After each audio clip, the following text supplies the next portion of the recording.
Oh, hey, how did he get here? Carl, what did you do? Me? I didn't do this. Explain what happened, Carl. I've never seen him before in my life. Why did you kill this person, Carl? I do not kill people. That is my least favorite thing to do. Tell me, Carl, exactly what you were doing before I got home. All right, well, I was upstairs. Okay. I was sitting in my room. Yes. Reading a book. Go on. And, well, this guy walked in. Okay. So I went up to him. Yes. And I stabbed him 37 times in the chest. Carl, that kills people. Oh, wow, I didn't know that. How could you not know that? Yeah, I'm in the wrong here. I suck. What happened to his hands? What's that? His hands. Why are they missing? Well, I kind of cooked them up and ate them. Carl! Well, I was hungry, and, well, you know, when you crave hands, that's... Why on earth would you do that? I was hungry for hands. Give me a break. Carl! My stomach was making the rumblies Carl! that only hands would satisfy. What is wrong with you, Carl? Well, I kill people and I eat hands. That's two things.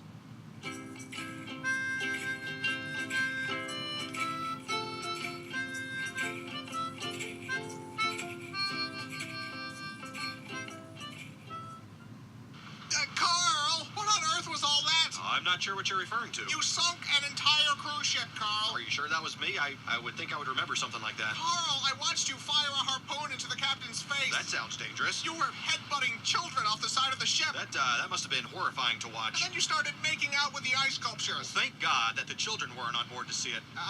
Carl, why is the lifeboat all red and sticky? Well, I guess you could say it is red and sticky. Carl, what are we standing in? Would you believe it's strawberry milkshake? No, I would not believe that. Melted gumdrops. No. Boat nectar. No. Some of God's tears. Tell me the truth, Carl. Fine.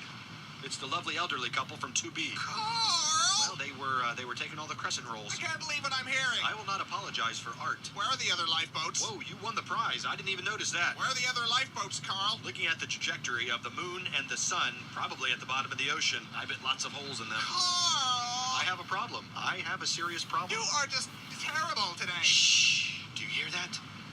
That's the sound of forgiveness. That's the sound of people drowning, Carl. That is what forgiveness sounds like. Screaming and then silence.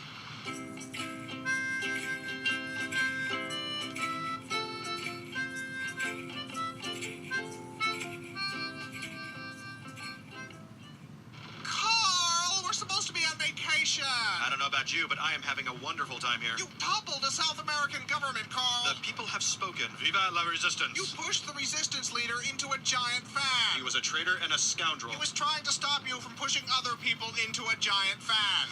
Oh, that was a foot. I appear to have swallowed an entire person. That would be the hotel bartender. Well, that explains why my mojito is taking so long. It was horrifying. Your mouth unhinged like a snake. Wow, that sounds pretty awesome. I can't go anywhere with you, Carl. That hurt my feelings. Now we're both in the wrong. I want to go home. We're leaving. In that case, I should probably mention that I filled our luggage with orphan meat. What? Well, I'm building a meat dragon, and not just any meat will do. You know what? Forget it. I'm not even shocked anymore. Ah, that's no fun. This has become the norm for you, Carl. I'll have to try harder next time. Please don't. I feel like I've been issued a challenge. Carl! It's too late now.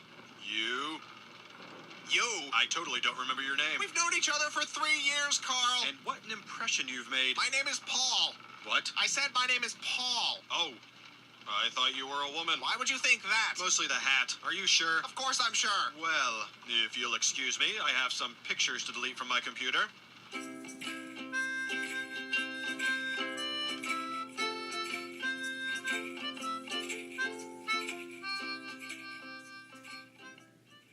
Carl, you've tracked mud all over the carpet. Now that right there is a mess. I just had it cleaned yesterday, Carl. I'm not responsible for this. I've been jamming on the saxophone all morning. They're clearly your hoof prints, Carl. Then there is an imposter on the loose. They lead directly to you. Clue number 1. The imposter is a phantom. Carl, stop avoiding...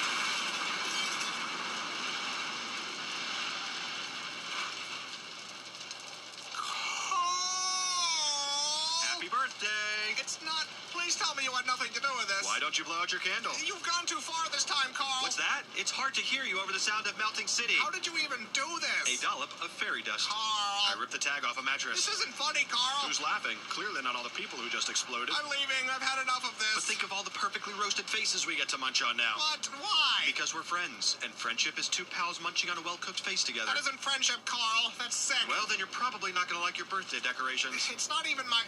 Oh, my God. Surprise! Oh, no. Oh. I'm sorry. I thought you liked faces. Obviously, there's a miscommunication. This is awful, Carl. You're right. It's not nearly as tasteful as I pictured it in my head. I think I'm gonna throw... Oh, God, one touched me. This was clearly the wrong way to go. You think, Carl? What can I say? I expected them to be cooked more. Raw face is just gross. But that isn't the problem, Carl. Why would you think any of this was a good idea? Probably because I'm a dangerous sociopath with a long history of violence. Oh. I don't understand how you keep forgetting that.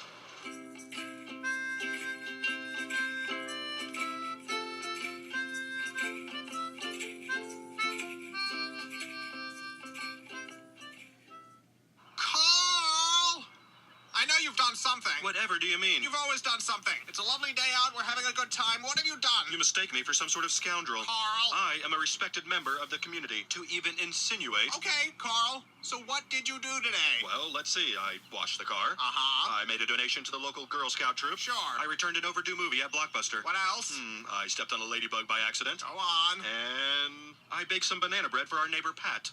I believe that's it. Done. That's it. That's all I did today. Oh. Carl, what is that? I may have forgot to mention one of my activities. Carl! I apologize. That was wrong. Explain, Carl. Well, from here, it looks like a weather balloon. I'm not in the mood for this. I think it's just a lens flare and some dust. Just tell me, Carl. Fine. I may have created a crack in space-time through which to collect millions of baby hands.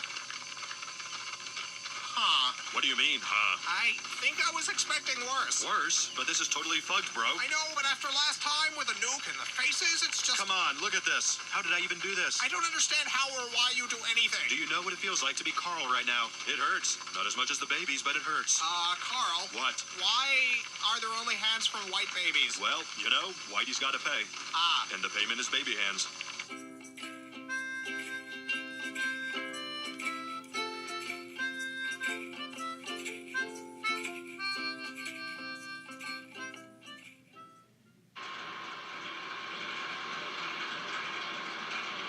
Aren't you gonna say it? Say what, Carl? That. My name, all offended and annoyed. I'm leaving, Carl. What? I'm moving out. It's the meat conveyor, isn't it? You never were a fan of modern home design. It's a lot of things, Carl. Just let me explain. Efficiency. Industry. Never before has this many dead bodies been so manageable. Carl. I'm the Henry Ford of human meat. I've already packed. I'm not coming back, Carl. Come on, we haven't even gotten to the big surprise yet. I'm sure it's very upsetting. Well, now I don't even want to show you. Good. I do not want to see it. Man, you are being a huge beehole right now. I'm not the one shoving people into a meat grinder. It's not a meat grinder, it's an orphan stomper. Gross. You know what's gross? Your attitude. Are you serious? What have I done to deserve all this beehole coming out of your mouth? It's everything, Carl. It's everything you've done ever. Everything? Even that time I helped Mrs. Bixby with her garden? You buried her there. It's what she would have wanted. You buried her alive. She wasn't keeping up with the weeding. As president of the Homeowners Association, I had to take immediate action. All you do is kill people, Carl. That's like saying all Mozart did was write songs. You are completely insane. Oh, weird. That's what all these orphans said. Is that the surprise? No. That looks like a meat dragon. Did you finish your meat dragon, Carl? Maybe. It's horrifying, Carl. Thank you.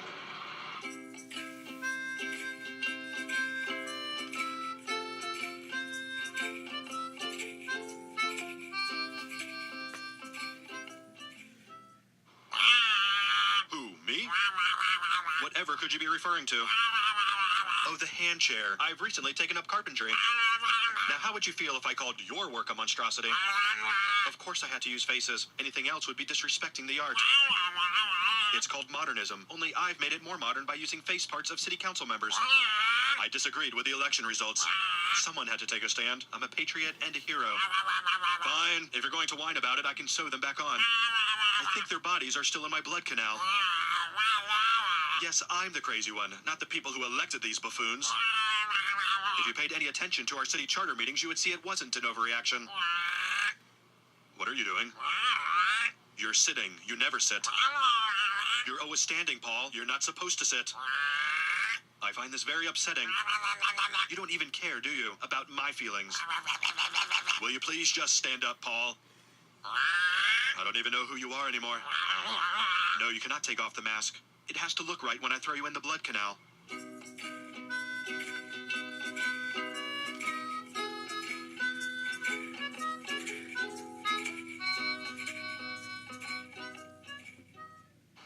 Paul, are you home? Ding dong.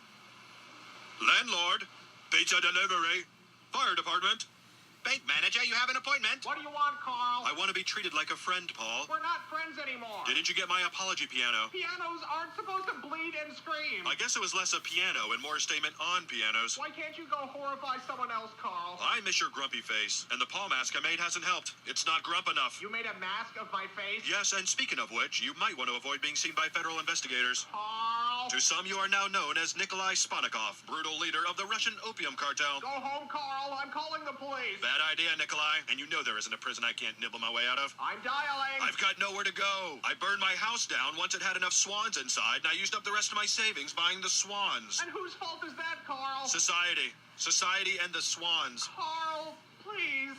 I really gave you every chance I could. I can't do it anymore.